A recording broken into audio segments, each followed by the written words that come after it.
The pandemic in itself, I've added a little bit in about the current pandemic because that makes sense, doesn't it? Pandemic can increase burnout, we'll talk about that in a moment. That then leads to emotional overwhelm and so on and so on and so on. So again, the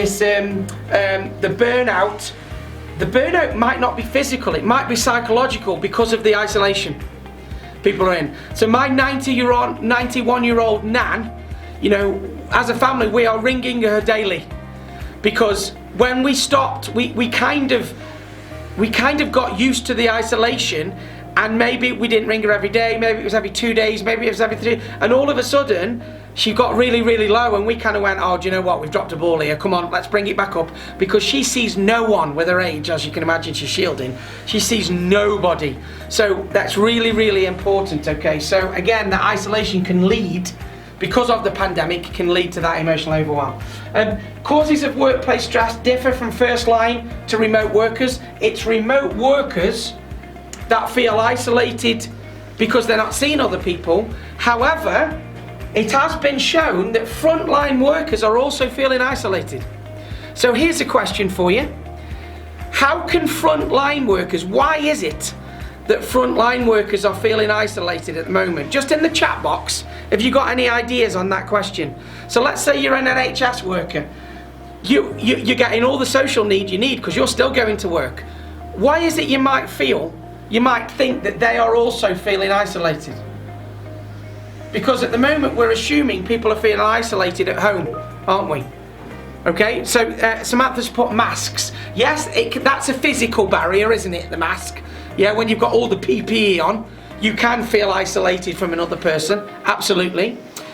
Because they're not going out to work, because they're going out to work while everybody isn't.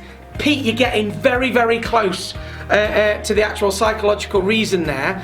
Christine's put hugging. You're absolutely right, Christine. That also links into it. There's a physical barrier, as Christine and Samantha has told us, between people and other people. We know that, don't we? So there's a physical barrier which makes people isolated even if you're out.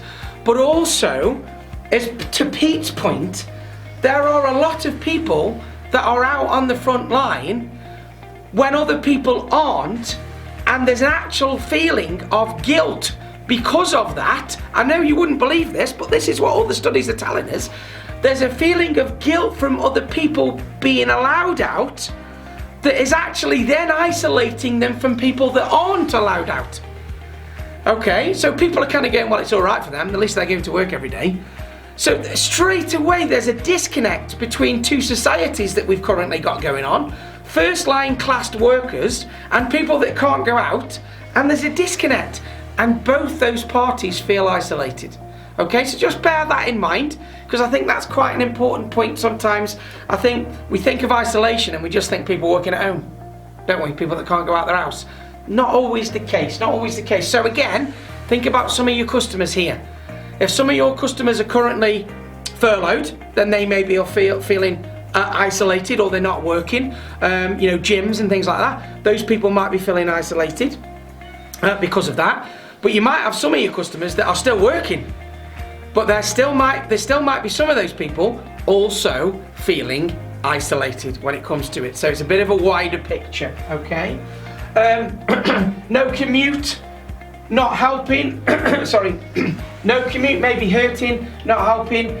Remote worker productivity, all that type of stuff. That commute alone, people used to moan about their commute.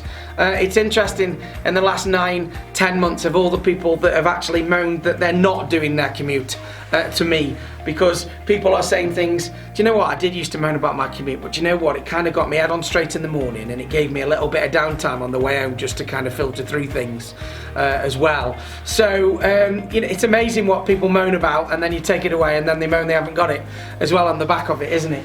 Yeah. Studies show how meditation can fight burnout and stress, which we already know.